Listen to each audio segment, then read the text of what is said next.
आता है, इनको रिलैक्सेशन जो मिलता है एज का वो 5 साल का मिलता है। जब इनको 5 साल का रिलैक्सेशन मिल रहा है तो इनको अटेम्प्ट का भी टोटल रिलैक्सेशन कितना मिल जा रहा है, 5 अटेम्प्ट का मतलब 5 साल का इनको रिलैक्सेशन मिला। इनके अटेम्प्ट कोई नहीं होते, इनके लिमिट नहीं होता, ये 21 साल से पेपर देना चालू करें क्योंकि इनको जरूरत भी होता है, क्योंकि बहुत सारे एससी और एसटी के लोग बहुत पिछड़े तबके से आते हैं तो इनको जरूरत होता है। जरूरत क्यों होता है? क्योंकि इनके घर के लोग जो पुराने लोग थे वो शिक्षित नहीं थे। लेकिन भारत कैसा देश है? वसुधैव कुटुंबकम का देश है, वसुधैव कुटुंबकम का और जो है समाजवाद का देश है। इस समाजवाद को हमें शिक्षा के दृष्टिकोण से समाजवाद लाने के लिए इनके लिए हम अटेम्प्ट क्या कर दी, भारत सरकार ने खत्म कर दी, अटेम्प्ट खत्म कर दी कि आप 21 साल से पेपर देना चालू करो और पढ़ना चालू करो, हम आपको सपोर्ट करेंगे बहुत सारे माध्यमों से और आपके लिए हम कोई लिमिट नहीं रखते हैं। तो हमने एलिजिबिलिटी भी अब देख लिया। तो हम अगला जो अब आपसे चर्चा करेंगे, ये जो यूपीएससी है वो प्लान कैसे करता है एग्जामिनेशन का। ठीक है, हम अटेम्प्ट देख लिए, हमने जनरल की बात कर ली, हमने ओबीसी की बात कर ली, हमने एसटी की बात कर ली। अब हम आते हैं पेपर के मुख्य बिंदु पर। जो पेपर का हमारा मुख्य बिंदु होने वाला है वो मुख्य बिंदु है प्लान ऑफ एग्जामिनेशन। यूपीएससी कैसे प्लान की, क्यों प्लान की है, जरूरत क्या था उसको? जरूरत इसलिए था जो सिविल सर्विसेज का एग्जाम वो कंडक्ट करवाती है, मैंने इंट्रो में ही आपको बता रखा हूं, पहले प्रीलिम्स से कंडक्ट करवाती है जिसमें 2 पेपर होते हैं, फिर मेंस कंडक्ट करवाती है। जो हमारा प्रीलिम्स होता है वो स्टेज फर्स्ट होता है, सीएससी मेंस जो होता है सिविल सर्विसेज का मेंस पेपर होता है, उसमें कई सारे पेपर होते हैं। उसके बाद जब हम उसको क्वालिफाई करते हैं, अभी हम बताएंगे कौन कौन से पेपर होते हैं, कौन कौन सा सब्जेक्ट होता है उसमें, फिर पर्सनालिटी टेस्ट होता है, उसके माध्यम से हम सरकार के बॉडी का एक भाग बन जाते हैं। अब देखिए, अब मैं आपको बताऊंगा जो प्रीलिम्स है, प्रीलिम्स में 2 पेपर कंडक्ट होता है, 2 पेपर होता है जिसको हम जनरल स्टडी पेपर फर्स्ट बोलते हैं और जनरल स्टडी पेपर सेकंड बोलते हैं। जो हमारा जनरल स्टडी पेपर फर्स्ट होता है उसमें क्वेश्चन कितने आते होंगे? आप तो ये सोचते होंगे कि उसमें क्वेश्चन कितने आएंगे, तो जनरल स्टडी के पेपर फर्स्ट में क्वेश्चन कितने आते हैं? 100 क्वेश्चंस आते हैं। कितने क्वेश्चन आते हैं? 100 क्वेश्चंस आते हैं। वो कितने नंबर के होते हैं क्वेश्चन? आपको ये भी तो लग रहा होगा कि जब 100 क्वेश्चन दिया है तो आपके अंदर जिज्ञासा हो रही है कितने कितने नंबर के, ईच क्वेश्चन कितने नंबर के? 2 नंबर के होते हैं। तो जब 100 क्वेश्चन 2 नंबर का, टोटल नंबर कितने हो जाएंगे मार्क्स के? वो 200 नंबर का हो जाएगा। हमें 100 क्वेश्चन दे दिया गया, लेकिन उसका कुछ टाइम होना चाहिए। बहुत सारे एग्जाम में 3 घंटे का टाइम दिया जाता है और उसमें बहुत सारे एग्जाम में उससे भी कम टाइम दिया जाता है। लेकिन जो हमें यूपीएससी जो टाइम देता है वो कितने का टाइम देता है? वो 2 घंटे का टाइम देता है। लेकिन इसमें जो सबसे मुख्य बिंदु जो ध्यान देने वाला है जनरल स्टडी के पेपर फर्स्ट में, वो क्या ध्यान देने योग्य है? ये पेनल्टी लगाता है। आपको आता जाता कुछ नहीं, आप भीड़ बनाने के लिए आप पेपर देने यूपीएससी का चले आए, किसी स्टेट का एग्जाम देने के लिए चले आए, तो सरकार ने कहा सुनो एग्जाम तो बेटा तुमसे लेंगे, लेकिन एग्जाम लेने के साथ ही साथ हम ये भी ध्यान देंगे अगर तुम तुक्का मार रहे हो, तुम्हें पता नहीं चलता है कि तुम कितने सारे क्वेश्चन बिना फालतू के करते हुए चले जा रहे हो, तो हम पेनल्टी लगाएंगे कितने का? 1/3 का। आप करो गलत, हमें कोई दिक्कत नहीं, आप जितने क्वेश्चन किए रहोगे, जितने क्वेश्चन गलत करोगे उसका हम पेनल्टी कर देंगे 1/3। तो इसका जब कभी आप कोई भी जितने लोग हमारे इस ऑनलाइन सेशन को देख रहे हैं तो ज्यादा से ज्यादा ध्यान देंगे, हमें क्वेश्चन ज्यादा नहीं करना है, क्योंकि जो हम प्रीलिम्स क्वालिफाई करते हैं जनरल कैटेगरी का हम मैक्सिमम ले लेते हैं, 50 क्वेश्चन पे क्वालिफाई कर जाते हैं। क्या जरूरत है तुक्का मारने की? कोई जरूरत नहीं, जितना इतना करो, नहीं आए तो अगली बार के लिए तैयारी करो, जिससे कम से कम अगर आप प्रीलिम्स क्वालिफाई नहीं कर पा रहे हो, मेंस तो क्वालिफाई बिल्कुल नहीं कर सकते, क्योंकि उसमें आपके ज्ञान को अच्छे से चेक करेगा कि आप जानते क्या क्या हो। हुक बाई टुक से कुछ नहीं होने वाला इसमें। अब इसके बाद हम आप लोगों को यह बताने जा रहे हैं कि जो जनरल स्टडी का पेपर सेकंड होता है, जिसे हम किस नाम से जानते हैं? सी साइट के नाम से जानते हैं। हिंदी मीडियम का जो रिजल्ट गिर रहा है, इसमें सबसे मुख्य बिंदु, सबसे ध्यान देने योग्य बिंदु जो है वो सी साइट का पेपर है। हिंदी मीडियम के लोग जिनको मैथ नहीं आता, जिनको इंग्लिश नहीं आता, वो क्या करते हैं? सिविल सर्विसेज की तैयारी करना ज्यादा ये देखा गया कि प्रारंभ कर देते हैं, लेकिन उनको बेसिक चीजों पे पकड़ नहीं हो पाता है। वो संप्रेषण जैसे कम्युनिकेशन चीजों को समझ नहीं पाते, बड़े बड़े पैसेज को समझ नहीं पाते, उसके उत्तर देने में सक्षम नहीं हो पाते। लेकिन हर बिंदु पर टॉपिक वाइज सब टॉपिक वाइज हम पूरा आपसे चर्चा करेंगे आने वाले दिनों में। तो ठीक है, हम आगे बढ़ते हैं, आपको बताते हैं जो सीसेट में, सीसेट का पहली बात फुल फॉर्म क्या होता है, civil services aptitude test. CSAT means क्या होता है, सिविल सर्विसेज एप्टीट्यूड, आपके एप्टीट्यूड को चेक कर रहा है, आपके सिविल सेवक बनाने के लिए क्या चेक करेगा, एप्टीट्यूड चेक करेगा, उसका टेस्ट ले रहा है। जो इसमें क्वेश्चन आता है, इसमें 80 क्वेश्चन आते हैं, कितने 80 क्वेश्चन आते हैं। इनमें जो क्वेश्चन के मार्क्स होते हैं, जैसे अभी मैंने देखा फर्स्ट पेपर में 2 नंबर के थे पर क्वेश्चन, लेकिन इसमें 2.5 मार्क्स के होते हैं, मतलब 2.5 नंबर के होते हैं हर क्वेश्चन। ये भी इसका मैक्सिमम जो नंबर होता है वो 200 होता है। ड्यूरेशन जो उसका होता है, इसका भी 2 ही घंटे का होता है, इसमें भी पेनाल्टी वैसे ही सेम लगती है 1/3 का मार्क जो इसको। बट ये जो हमारा पेपर सेकंड है, ये किस नेचर का होता है, ये क्वालिफाइंग नेचर का होता है। किस नेचर का, क्वालिफाइंग। हमें कितने की जरूरत होती है, मात्र 33%। ठीक, आपको प्रीलिम्स एग्जाम का नेचर पता चल गया कि इसका नेचर कैसा है। और जब प्रीलिम्स आप क्वालिफाई कैसे करोगे, आपके दिमाग में ये भी आ रहा होगा, जब मैंने ये बता दिया जो सीसेट है वो सिर्फ क्वालिफाइंग है। जब सीसेट क्वालिफाइंग होगा तो जाहिर सी बात आपका पेपर फर्स्ट से ही आप मेंस के लिए क्वालिफाई करोगे। अभी मैं बताऊंगा आगे चल के कितने लोग फॉर्म डालते हैं और कितने लोग मेंस के लिए क्वालिफाई करते हैं। चलिए मैं पेपर के सिलेबस के बारे में थोड़ा सा डिस्कशन आपको कर देता हूँ। प्रीलिम्स में जो हमारे सब्जेक्ट्स आते हैं वो कौन कौन से मेजर सब्जेक्ट्स आते हैं। जो सीएससी का प्रीलिम्स का सिलेबस है, जो भारत सरकार या यूपीएससी ने हमें, यूनियन पब्लिक सर्विस कमीशन ने हमें दे रखा, तो हमसे वो सबसे पहले क्या जानना चाहता है, पॉलिटी जानना चाहता है। मतलब राज्य, जिस राज्य में आप काम करने के लिए जाओगे उस राज्य की व्यवस्था के बारे में जानना चाहता है, जो कि उत्कृष्ट क्लासेस में आपको लोकेश सर पढ़ाएंगे। कौन पढ़ाएगा, लोकेश सर पढ़ाएंगे। आपको इतने छोटे छोटे बिंदुओं पर चर्चा करेंगे, वो बताएंगे कि राज्य क्या होता है, राज्य में कौन से लोग होते हैं, क्यों होते हैं, काम कैसे करते हैं। आप सिविल सेवक बन के जाओगे जिस राज्य में, आपका काम क्या होगा, वो सारी चीजें हम कहाँ से सीखेंगे, पॉलिटी से सीखेंगे। जो आपके जो शिक्षक होने वाले हैं, आपके जो गाइड होने वाले हैं, जो आपके मार्गदर्शक होने वाले हैं, वो कौन होंगे, वो लोकेश सर होंगे। वो आपको गवर्नेंस के बारे में आपको कुछ पढ़ाएंगे, पॉलिटिकल सिस्टम के बारे में बताएंगे। पॉलिटिकल सिस्टम, सरकार जो होता है, सरकार के जो अंग होते हैं, चाहे जो हमारा विधायिका हो या कार्यपालिका हो या न्यायपालिका हो, उस सब के बारे में सब आपको लोकेश सर बता देंगे। हम पंचायती राज क्यों पढ़ेंगे, पंचायती राज की जरूरत क्यों है, क्योंकि गांधी जी क्या बोलते थे, गांधी जी ये बोलते थे कि जो कभी भी किसी चीज का विकास करना है तो हम केंद्र में रहकर विकास ना करने की बजाय हम विकास कहाँ से चालू करें, हम गांव से करें। कभी भी हमें उत्कृष्ट बनना है, हम गांव से उत्कृष्ट हो सकते हैं, हम कभी केंद्र में रहकर उत्कृष्ट नहीं हो सकते हैं। जिसके लिए हम क्या लेके आए, पंचायती राज लेके आए। पंचायती राज में हम ही देखते हैं, जो छोटे छोटे गांव में देखते होंगे आप, नालियां बनती हैं, सड़कें बनते हैं, स्कूलों पे ध्यान दिया जाता है, मिड डे मील के लिए ध्यान दिया जाता है। वो कहाँ से ध्यान दिया जाएगा, कौन देगा, आईएएस ध्यान देने जाएगा आपके गाँव में? नहीं, बिल्कुल नहीं जाएगा। उसके लिए पंचायती राज के लोग ध्यान देंगे उसमें। उसके बाद हम कुछ पब्लिक पॉलिसी बनाते हैं।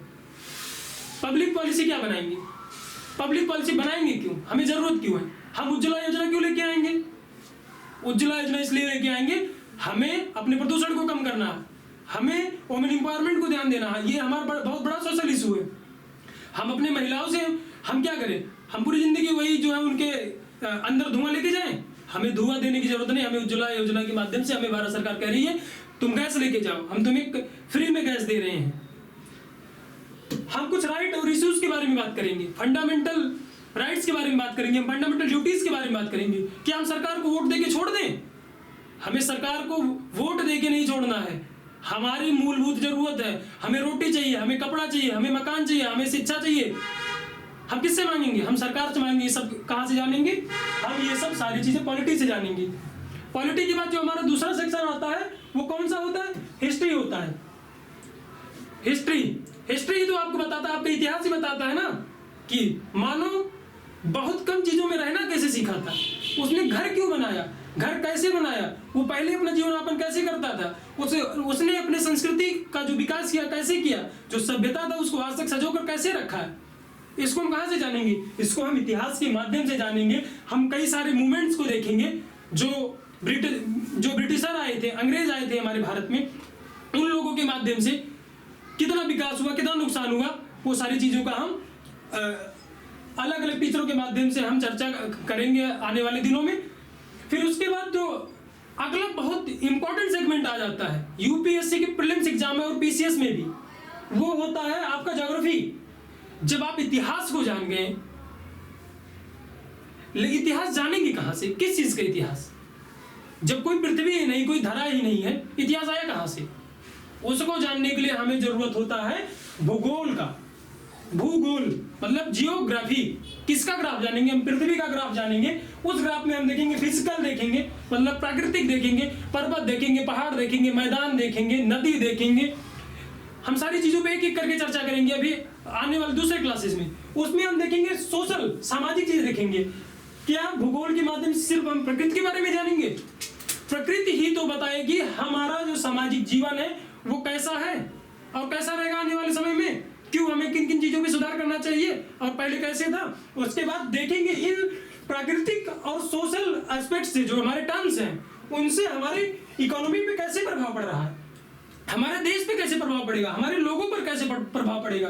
तो इसको हम कहां से देखेंगे? इकोनॉमी ज्योग्राफी के में देखेंगे। उसके साथ ही साथ हम जिस देश में रह रहे हैं उस देश को जानने की कोशिश करेंगे। हमारे देश में कौन कौन सा संसाधन उपलब्ध है, कैसे कैसे संसाधन उपलब्ध है, हमारे रोड के संसाधन कैसे, हमारे वाटर के संसाधन कैसे हैं, हमारे पास कोयला कितना है, सोना कितना है, बिजली कितना बना पा रहे हैं। हम सारी चीजों को देखेंगे। हम टूरिज्म को कैसे हम डेवलप करेंगे, हम प्रोडक्शन कितना करेंगे, हम कैसे अपने जीडीपी, जीएनपी, सीआरआर कैसे हम इसका ग्रोथ, अभी हम इकोनॉमी की हम बात करने जाएंगे। हम कैसे जो हमारे सर हैं अफरोज सर, उस पर आप लोगों से इकोनॉमी पे चर्चा करेंगे। आप सॉरी फिरोज सर हैं, फिरोज सर आप लोगों से इकोनॉमी की चर्चा करेंगे। वो आपसे बताएंगे कि जो आपकी इकोनॉमी है वो कैसे बैलेंस होगा। लेकिन आप इकोनॉमी जब ही समझ सकते हैं जब आपको भूगोल पता होगा।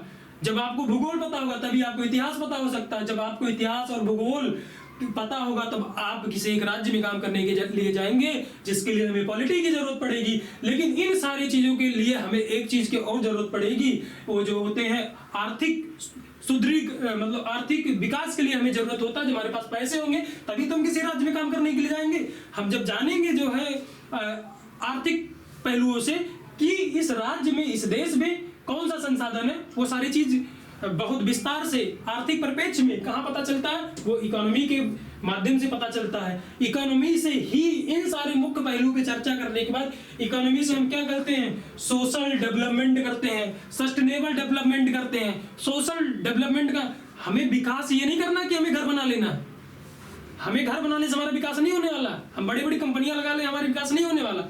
हमें ये देखना है कि जो हमारे समाज के पिछड़े तबके के लोग हैं हम उनके लिए क्या कर रहे हैं, कैसे कर रहे हैं, हमारे देश को वो कैसे योगदान दे पाएंगे, हम कैसे उनको मुख्य पहलुओं में जोड़ पाएंगे, हम उनके शिक्षा के लिए कैसे कैसे क्या कर पाएंगे, उनको शिक्षा देने के बाद हम अपनी इकोनॉमी में हम उनसे योगदान कैसे ले पाएंगे, हम उनको रोजगार देंगे, वो हमें कैसे योगदान देंगे। हम इन सारी चीजों पे आपसे इकोनॉमी के साथ चर्चा करेंगे।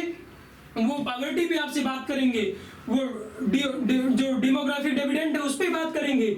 सोशल सेक्टर इन्वेस्टमेंट के बारे में बात करेंगे। सोशल सेक्टर इन्वेस्टमेंट क्या है? आप इस समय देख रहे होंगे गांव में सेल्फ हेल्प ग्रुप्स चलते हैं, छोटे छोटे सेल्फ हेल्प ग्रुप चलते हैं। उनके माध्यम से जो जनता है या जो लोग हैं उनमें कैसे कैसे उनकी सुदृढ़ीकरण की बात होती है। ठीक है, इसके बाद हम देखेंगे, इतनी सारी चीज देख लिया। अभी हम 21वीं सदी में हम सबसे बड़ा जो डिजास्टर देखे वो किस रूप में देखे हैं? हम कोरोना वायरस के रूप में देखें। हम लोग कैसे जाने, हम लोग वायरस के बारे में क्या जाने? हम अभी देखेंगे साइंस के बारे में, देखेंगे इन्वायरमेंट इकोलॉजी के बारे में देखेंगे। हम लोग देखते हैं बहुत बड़े बड़े आपदा आ जाते हैं। आपदा क्यों आ जाते हैं? हमारी जो पुरानी कई सारी पक्षियां थी वो खत्म हो जा रही, हाथी की प्रजाति खत्म हो जा रहे। हमारे आने वाले भविष्य को हम सिर्फ नेट के माध्यम से, वीडियो के माध्यम से बता पाएंगे ये हाथी है, ये चिड़िया है। इसको हमें सजोना है, हर प्रजाति को सजोना है। हम बहुत सारी फसलें हमारे खत्म हो जा रही। हम उन सारी चीजों का जो एक चक्र पढ़ेंगे वो किसके माध्यम से पढ़ेंगे? वो इन्वायरमेंट एंड इकोलॉजी के माध्यम से पढ़ेंगे, जिससे आने वाले समय में हम डिजास्टर से बच सके। ये जो इकोनॉमी मतलब इन्वायरमेंट इकोलॉजी होता है, ये ज्योग्राफी का ही एक बहुत बड़ा पार्ट होता है, जिसको मैं ही कवर करूंगा। लेकिन ज्योग्राफी के बेसिक जो एलिमेंट्स हैं, वर्ड्स हैं, उसको बताने के बाद उसके बाद हम देखेंगे 21वीं सदी के सबसे बड़े डिजास्टर कोरोना वायरस के बारे में चर्चा करेंगे। वायरस पता कहां से लगा? क्या हम जानते थे कुछ वायरस होता है? हमें कुछ पता ही नहीं था। हमने पढ़ना क्या स्टार्ट किया? साइंस पढ़ना स्टार्ट किया। लेबोरेटरी में हमने काम करना स्टार्ट किया।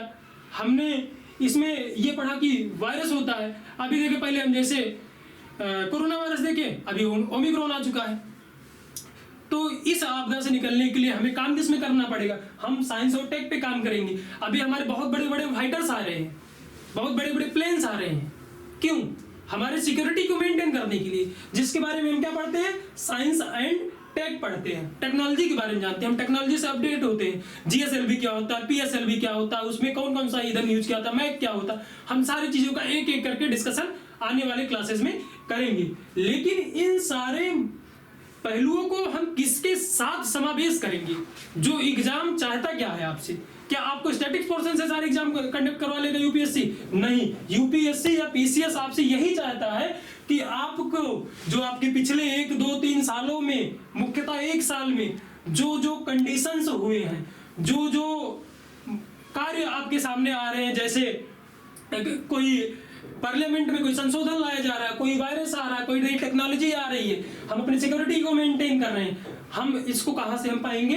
करंट इवेंट्स के माध्यम से पाएंगे, जिसको वीकली और डेली बेसिस पर भी समावेशित या समावेश करने का कोशिश किया जाएगा। ये आपका हो गया यूपीएससी का प्रीलिम्स का जीएस पेपर फर्स्ट का सिलेबस। मैं उम्मीद करता हूं ये आप लोगों को समझ में आ गया होगा। अगर समझ में नहीं आया तो अभी आने वाले दिनों में जब हम हर एक टॉपिक का अलग से आपसे डिस्कशन करेंगे तो आपको जरूर समझ में आ जाएगा। चलिए हम आगे बढ़ते हैं और हम यह देखते हैं कि क्योंकि हम पीसीएस का भी बात चर्चा कर रहे हैं, तो ये हमारा है यूपी पीसीएस का प्रीलिम्स का सिलेबस। जिस प्रकार से यूपीएससी का सिलेबस होता है, जिन जिन सब्जेक्ट्स की जरूरत होती है, वैसे ही यूपी पीसीएस का भी सिलेबस लगभग सेम है। वो आपसे करंट इवेंट्स के बारे में जानना चाहता है। हम इस पे सूक्ष्म रूप से अवलोकन नहीं करेंगे क्योंकि हम ऑलरेडी एक में बता रखे हैं आपसे, इसलिए आपका टाइम लॉस नहीं करना है। और क्या आता है? हिस्ट्री आता है, जियोग्राफी आता है, सोशल इश्यूज आते हैं, और उसके बाद पॉलिटी आता है, इकोनॉमी आता है, इन्वायरमेंट इकोलॉजी आता है, उसके बाद साइंस आता है। ये मुख्य सब्जेक्ट हैं जिनको आपको किसी भी स्टेट के पीसीएस को एग्जाम देने के क्रम में आपको ध्यान देना पड़ेगा। आप अगर यूपीएससी की तैयारी कर रहे हैं तो आपका ये अपने आप स्वतः हो जाएगा, लेकिन आप सिर्फ अगर पीसीएस की तैयारी कर रहे हैं तो आपको यूपीएससी के पैटर्न को जहां मैं समझाया हूं जाके वीडियो को पीछे करके आपको देखना पड़ेगा। चलिए मैं आगे बढ़ता हूं। अब जो मैंने प्रीलिम्स का तो बात कर लिया, अब जब आप प्रीलिम्स क्वालिफाई कर ले जाओगे तो मेंस कैसे होगा? मेंस में कितने एग्जाम होते हैं, कितने कितने नंबर का होते हैं, कितने पेपर होते हैं, टोटल नंबर कितने हो जाएंगे? चलिए मैं आपको इन सारे पहलुओं पर सूक्ष्म रूप से अवलोकन कर रहा हूं। जो नंबर ऑफ पेपर्स होने वाले हैं, क्वालिफाइंग पेपर मैंने आपसे चर्चा किया। क्वालिफाइंग पेपर कितने होते हैं? 2 होते हैं। उस क्वालिफाइंग पेपर में एक मैंडेटरी क्या होता है? इंग्लिश, और दूसरा क्या होता है? एक आपका कोई भी स्थानीय भाषा होना चाहिए। क्या? कोई भी स्थानीय भाषा होना चाहिए। और उसके बाद जो ड्यूरेशन होता है कितना होता है? सारे पेपर्स के ड्यूरेशन कितने होते हैं? सभी पेपर्स के जो ड्यूरेशन होते हैं वो कितने होते हैं? 3 घंटे होते हैं।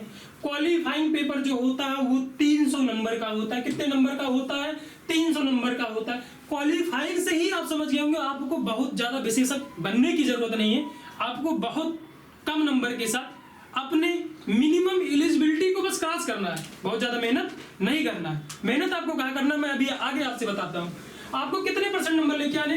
मात्र 25% नंबर लेके आने हैं क्वालिफाइंग पेपर्स में। आपको मैक्सिमम नंबर की इसमें कोई जरूरत नहीं है। उसके बाद देखिए हमारे जनरल स्टडी के पेपर्स आ जाते हैं, जीएस पेपर से हम होते हैं। जीएस पेपर में हम देखेंगे हमारे टोटल कितने पेपर होने वाले हैं। हमारे जीएस में 5 पेपर होने वाले हैं। कितने पेपर होने वाले हैं? 5 पेपर होने वाले। कौन कौन से पेपर होंगे, कौन कौन से सब्जेक्ट आएंगे, सारे पहलुओं पर आगे चर्चा करूंगा। और पेपर का जो इसमें भी ड्यूरेशन होगा कितना? 3 घंटे का ड्यूरेशन होगा। प्रत्येक पेपर कितने नंबर का होगा? 250 नंबर का प्रत्येक पेपर होगा। इसमें कुछ भी स्पेशल नहीं होना है, इसीलिए इसका नाम दिया गया क्या, जीएस पेपर, जनरल स्टडी। आपको सामान्य ज्ञान होना चाहिए, आपको बहुत ज्यादा ज्ञानी बनने की जरूरत है। अगर आप ज्ञानी बनेंगे तो मैं उम्मीद करता हूं आप सर्विसेज में ना जाके आप एक अच्छे अध्यापक जरूर बन जाएंगे। ठीक है, अब टोटल पेपर का जब हम कैलकुलेशन करते हैं तो 5 पेपर जब हम देखते हैं और 250 नंबर से हम जब गुणा करते हैं, मल्टीप्लाई करते हैं, तो टोटल नंबर हमारा कितना हो जाता है, 1250 नंबर का हमारा मेंस का पेपर होता है। उसके साथ ही साथ यूपीएससी और स्टेट पीएससी में ऑप्शनल पेपर्स होते हैं, 2 ऑप्शनल पेपर होते हैं। एक ऑप्शनल पेपर होता है, उनमें 2 पेपर होते हैं। एक ऑप्शनल पेपर के जो 2 पेपर्स होते हैं उनका भी टाइम का ड्यूरेशन कितना होता है, टाइम का ड्यूरेशन 3 घंटे का होता है। प्रत्येक पेपर 250 नंबर का होता है और जब 250 का गुणा 2 से करेंगे तो कितना हो जाएगा, 500 नंबर का हो जाएगा। अब कितना हो गया आपका, ये देखिए आपके 5 पेपर 1250 नंबर के हो गए और ऑप्शनल कितना हो गया, 500 नंबर का। जब हम 1250 प्लस 500 करते हैं कितना हो जाता है, 1750 नंबर का एग्जाम आपका ये हो गया। ठीक है, जब आप अब यहां से क्वालिफाई आगे करोगे तो आप कहां जाओगे, तो आप पर्सनालिटी टेस्ट के लिए जाओगे। लेकिन उससे पहले मैं आपको क्या बताऊंगा कि जो पेपर फर्स्ट है, सेकंड है, थर्ड है, फोर्थ है, ऐसे पेपर है, उसमें किस किस पेपर में कौन कौन सा सब्जेक्ट आता और क्यों आता है। अब देखिए, जो हमारा जब हम प्रीलिम्स क्वालिफाई करके जाते हैं, वो जो सबसे पहला पेपर होता है, कौन सा पेपर होता है, वो ऐसे निबंध का पेपर होता है। निबंध के पेपर में आपके पास 2 सेक्शन होते हैं। प्रत्येक सेक्शन में आप किस सामाजिक, आर्थिक, राजनीतिक, ऐतिहासिक और करंट इश्यूज से एक टॉपिक होगा। उस दोनों टॉपिक मतलब दोनों सेक्शन से एक टॉपिक आपको चूज करना होगा। जो ऐसे होता है, कितने 2 ऐसे आते हैं। 2 ऐसे कितने के मिनिमम वर्ड्स के कितने लिखते होते हैं, 1250 के। कितने के, 1250 के। ये जो ऐसे आते हैं किन किन मुद्दों पे आ सकते हैं, सामाजिक, आर्थिक, राजनीतिक, तकनीकी, ठीक है, और करंट इश्यूज पे। ये आपका हो गया एसए का 250 नंबर का। ये एसए जो है, इस पे सबसे ज्यादा अगर हिंदी मीडियम के लोग हैं, इसी पे सबसे ज्यादा फोकस उनको करना है।